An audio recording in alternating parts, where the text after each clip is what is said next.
ওর যখন প্রয়োজন হয় ও তোমার কাছে আসে, যখন প্রয়োজন মিটে যায় তখন তোমায় ছেড়ে দিয়ে চলে যায়, তোমায় ঘোস্ট করে দেয়, তোমায় ইগনোর করে।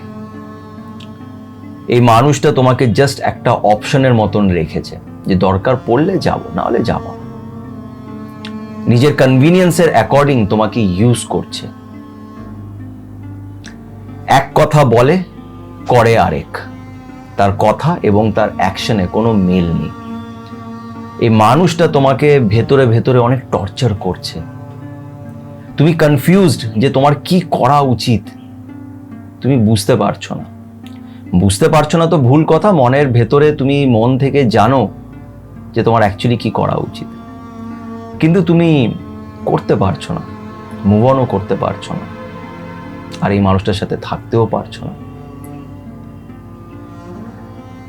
তাই ব্যাপারটা কি জানো তো, বলা হয় শ্রীমদ্ ভগবদ গীতা যদি আমরা পড়তে পারি তাহলে ওখানে লাইফের প্রত্যেকটা প্রবলেমেরই সমাধান দেয়া আছে।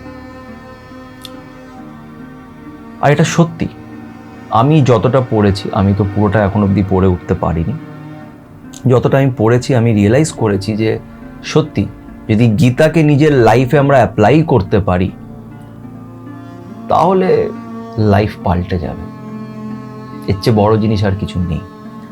তাই তোমাদের কি করা উচিত আজকে সেটাকেই এই শ্রীমদ্ ভগবদ গীতারই একটা শ্লোকের উদাহরণ দিয়ে তোমাদের বোঝানোর চেষ্টা করব।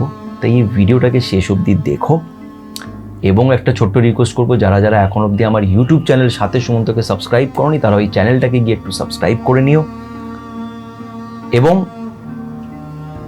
আমার পেজ সাথে সুমন্ত ফেসবুকে এবং ইনস্টাগ্রামে একটু ফলো করে নিও। এবার আজকের মেইন টপিকে আসি। দেখো, শ্রীমদ্ ভগবদ গীতাতে একটা খুব সুন্দর শ্লোক আছে 4.18। সেই শ্লোকটা তো আমি সংস্কৃতে এখানে বলতে পারবো না, সংস্কৃতে আমি খুবই খারাপ, কিন্তু শ্লোকের মানেটা বলছি একদম সিম্পলেস্ট ওয়েতে, সহজ করে বলছি। যে মানেটা হচ্ছে যে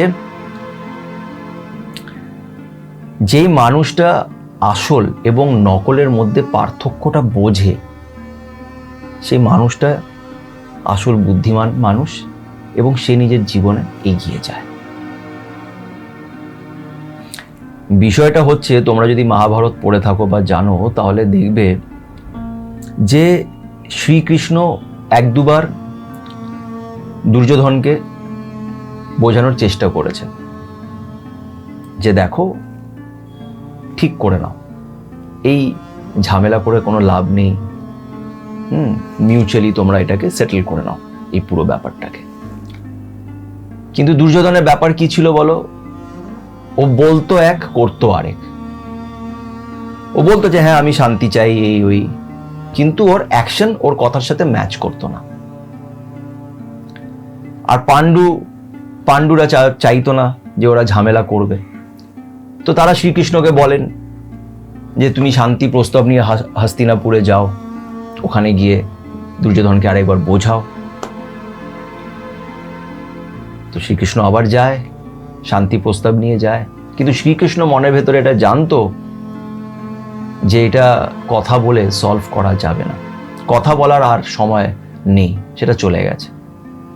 এবার লড়তে হবে, নিজের অধিকারের জন্য এবার লড়তে হবে, নিজের সম্মানের জন্য লড়তে হবে, নিজের ধর্মকে বাঁচানোর জন্য এবার লড়তে হবে। কথায় আর কিছু হবে না। তাও যেহেতু পাণ্ডুরা বলেছে, তিনি গিয়ে দুর্যোধনকে বলেন, কিন্তু দুর্যোধন কি করে? তাকে বন্দি বানিয়ে নেয়, আর তখন শ্রীকৃষ্ণ যুদ্ধের ঘোষণা করে দেয় যে এবার যুদ্ধ হবে, এটা আর কথা বলে ঠিক করা যাবে না। এবার বিষয়টা কি জানো তো? বিষয়টা হচ্ছে এখান থেকে যেটা আমরা শিখতে পারি সেটা হচ্ছে, যে মানুষটা কথার কোনো ঠিক নেই, যে মানুষটা তোমাকে ঝুলিয়ে রেখেছে, সে বলছে এক, করছে আরেক, আসছে যাচ্ছে, এই মানুষটাকে নিজের মনের ভেতরে রেখে কোনো লাভ নেই। তোমাকে এবার নিজের অধিকারের জন্য লড়তে হবে, নিজের সম্মানের জন্য এবার লড়তে হবে। আমাদের এই যে মনটা আছে না, এই মনটা আমাদের সত্যিটা কিন্তু বলে দেয়। কে আসল কে নকল তোমার মন তোমাকে বলে দেবে। This person is not trustworthy, একে বিশ্বাস করা যাচ্ছে না, ওর কর্ম এরকম যে ওর কথায় বিশ্বাস করা যায় না। তোমার মন কিন্তু বলে দেবে। কিন্তু ওই আমরা ভালোবাসায় অনেক সময় ইচ্ছেকৃতভাবে নিজের চোখে পট্টি বেঁধে রেখে দিই। আমরা আসল জিনিসটা দেখতে চাই না। কিন্তু তুমি যদি নিজের সম্মান বেচে কারোর কাছে যাও, কাউকে পেতে চাও, তাহলে কি লাভ? তুমি যখন তুমি আর নেই, তুমি নিজের সম্মানটাই বেচে দিয়েছো, তাহলে তুমি আর কি ভালোবাসবে আর কি ভালোবাসা পাবে? আর এরকম মানুষের সাথে তুমি কথা বলে কি ঠিক করবে? এই মানুষটা একটা নার্সিস্ট, সেলফিশ, শুধু নিজেরটা বোঝে।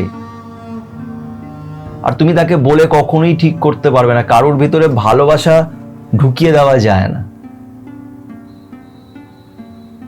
তার যখন এতটা সেন্স নেই, সে যখন এটা বুঝতেই পারছে না যে আমি নিজের অ্যাকশন দিয়ে সামনের মানুষটাকে যে কতটা কষ্ট দিচ্ছি, এটা যখন সে বুঝতেই পারছে না, তাহলে তাকে বোঝানোর সময় এসে গেছে। তুমি যখন ঠিক আর ভুলের মধ্যে পার্থক্যটা করতে পারছো, তাহলে ভুলটাকে সাপোর্ট করো না, ঠিক দিকটাকে সাপোর্ট করো। যেরকম কৃষ্ণ জানতোই যে পাণ্ডুরা এখানে ঠিক, তাই না? মহাভারত দেখলেও অনেক কিছু শিখতে পারবে।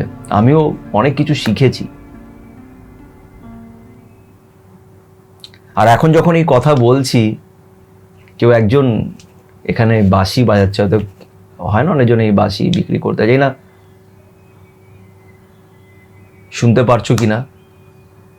আমি এটাই বলতে যাচ্ছিলাম যে মহাভারত দেখার পর আমি সত্যি শ্রীকৃষ্ণর ভক্ত হয়ে গেছি, ফ্যান হয়ে গেছি। আর উনি বলছেন যে আমি আশেপাশেই আছি। উনি এটাই বলছেন যে অনেক সময় না চাইতেও আমাদের লড়তে হয়। কি করবে? সামনের মানুষটা তোমার প্রিয় মানুষ, তুমি তাকে অনেক ভালোবাসো আমি জানি, কিন্তু কি করবে? তাকে জবাব দেওয়ার সময় হয়ে গেছে। যদি মহাভারত দেখে থাকো তাহলে জানো যে এই যুদ্ধতে অর্জুনকে নিজের আপন লোকেদের মারতে হয়েছে, কিন্তু ওর কাছে আর কোনো রাস্তা ছিল না। শ্রীকৃষ্ণকে বলেছিল অর্জুন যে আমি পারবো না, নিজের আপন লোকেদের কি করে মারবো? সামনে বড় বড় লোকেরা আছে, দ্রোণাচার্য আছে, ভীষ্ম পিতামহ আছে, কর্ণ আছে, আমি কি করে লড়বো এদের সাথে? আমি পারবো না। শ্রীকৃষ্ণই বলেছিল তোমাকে লড়তে হবে, তোমাকে লড়তেই হবে, এটা তোমার ধর্ম, এটাই তোমার কর্ম, এটা তোমাকে করতে হবে। নিজের সেলফ রেসপেক্ট বেচে দিয়ে তুমি ভালোবাসা কখনোই পেতে পারবে না, এটা মনে রেখো। সবচেয়ে আগে সেলফ রেসপেক্ট, ওটাকে আমি বেচবো না। যে বারবার আসছে যাচ্ছে তাকে যেতে দাও, তাকে প্লিজ যেতে দাও, তাকে ধরে রাখার চেষ্টা করো না, তাকে যেতে দাও। অ্যাটলিস্ট তুমি তোমার সম্মানটা বাঁচাতে পারবে, অ্যাটলিস্ট তোমার এই জিনিসের আফসোস হবে না পরে গিয়ে, যখন তোমার ভেতর থেকে এই ভালোবাসাটা চলে যাবে বা কমে যাবে, তখন গিয়ে তুমি রিয়েলাইজ করবে যে ভাগ্যিস আমি এই স্টেপটা নিয়েছিলাম, নাহলে তুমি খুব লজ্জিত হয়ে যেতে, তোমার নিজের উপরে গিল্ট ফিল হতো যে ইস কেন যে আমি গেলাম ওর পিছনে, কেন নিজেকে এত ছোট করলাম। এটা তোমার পরে গিয়ে রিয়েলাইজ হবে। তাই পরে গিয়ে যাতে তোমার গিল্ট ফিলিং না হয়, আমি এখনই বলবো এখান থেকে বেরাও, তাকে যেতে দাও, তাকে ফাইনালি যেতে দাও, বিদায় করো। যে নানান রকমের অজুহাত দিচ্ছে, খেলছে, আমি ব্যস্ত, আমি এই আমি ওই, তাকে যেতে দাও। কেন? যে ভালোবাসবে সে তোমার সাথেই থাকবে, যে ভালোবাসে না তাকে এত কথা বলে কোনো লাভ নেই, তার এত কথা শুনেও লাভ নেই, কারণ তার কথা এক, তার কর্ম আরেক। তো আশা করছি তোমাদের বোঝাতে পেরেছি, এখান থেকে তোমরা কিছু শিখবে আর নিজের জন্য এবার একটু লড়তে শিখবে, নিজের জন্য একটু বাঁচতে শিখবে। যদি ভিডিওটি ভালো লেগে থাকে তাহলে প্লিজ একটু লাইক করো এবং আমার চ্যানেলের সাথে সুমন্তকে অবশ্যই সাবস্ক্রাইব করো। সবাই পজিটিভ থেকো এবং ভালো থেকো।